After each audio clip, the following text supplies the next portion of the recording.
Assalamualaikum warahmatullahi wabarakatuh. Waalaikumsalam warahmatullahi wabarakatuh. Dari saudari Lailatul Hasanah.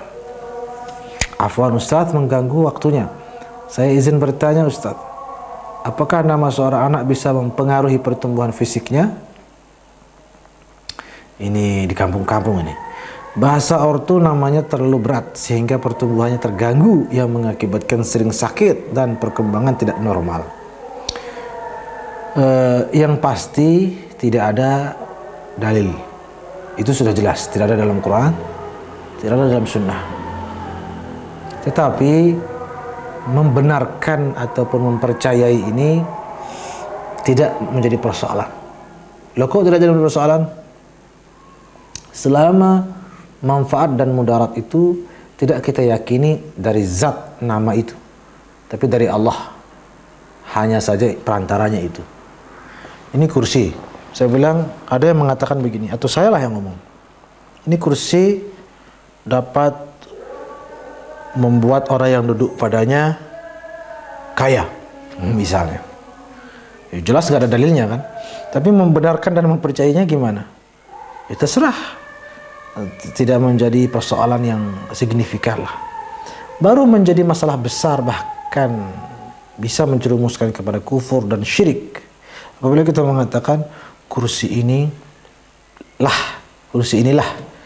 yang memiliki power yang sifatnya dari kursi ini sendiri, yang mampu mengayakan, memperkaya orang, hal-hal begitu. Itu baru kita menisbatkan satu kemampuan dan kekuatan yang terpisah daripada kehendak Allah. Itu jelas sebuah kekufuran. Tapi selama dari Allah gitu, selama dengan izin Allah keyakinan kita, tidak menjadi persoalan. Hanya soal benar tidaknya itu kan memang tidak masuk akal ya, nama mempengaruhi. Tapi juga harus kita sadari tidak selamanya yang tidak masuk akal itu tidak benar. Dalam Al-Quran banyak tidak masuk akal.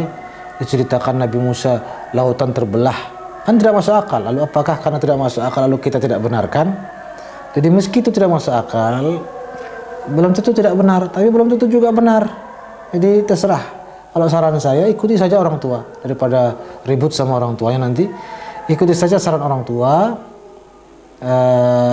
Jika diyakini nama itu yang mempengaruhi pun silahkan, yang penting dengan izin Allah.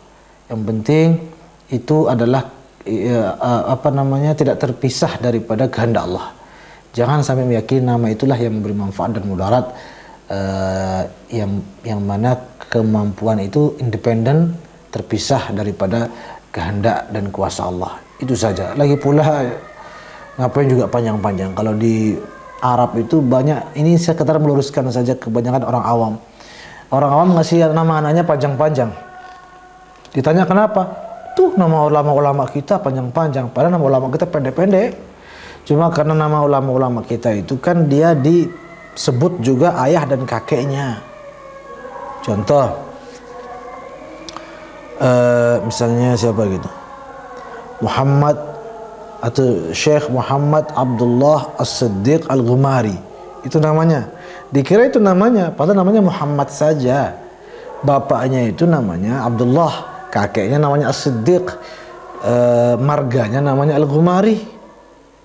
Nah, adat orang Arab, nama itu harus disebut dengan ayah dan kakeknya beserta marganya. Sehingga jadinya apa? Muhammad bin Abdullah bin As-Siddiq Al-Ghumari. Orang awam dikiranya itu nama satu dia sendiri, padahal nama dia cuma Muhammad saja. Jadi ini kadang-kadang motivasinya yang keliru. Dia memberi nama panjang ke anaknya konon karena dia meniru orang-orang Arab. Padahal orang Arab itu pendek-pendek namanya.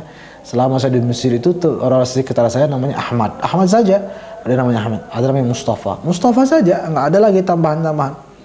Mustafa, Muhammad, Ahmad, Mahmud, itu aja namanya. Nah, yang bikin panjang itu jika ditambah bin dan sebagainya. Jadi tidak usah juga terlalu panjang juga, terlepas dari tadi keyakinan orang masyarakat awam ya. Tapi dihargai silahkan, daripada ribut dengan orang tua, ikuti saja. Ya, tidak masalah.